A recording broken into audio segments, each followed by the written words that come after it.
आदरणीय मोदी साहेबांच्या उपस्थितीमध्ये महायुतीच्या प्रचार सभेला उपस्थित आपले लोकप्रिय उपमुख्यमंत्री देवेंद्र फडणवीसजी, रामदास आठवलेजी,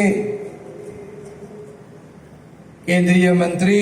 सर्व या ठिकाणी आमचे सर्व सहकारी, सर्व उमेदवार आणि मोठ्या संख्येने उपस्थित महायुतीचे कार्यकर्ते, बांधव, भगिनी आणि मातांनो, ज्या मैदानात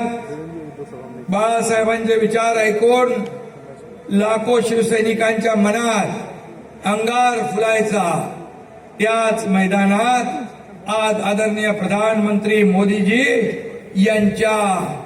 नेतृत्वाखाली महायुतीचा हुंकार घुमणार आहे। या पवित्र शिवतीर्थावर विश्वनेते, विश्वगुरु आणि आपल्या सगळ्यांचे लाडके प्रधानमंत्री नरेंद्र मोदीजी यांचं मी मुंबईकरांच्या वतीने मनापासून स्वागत करतो।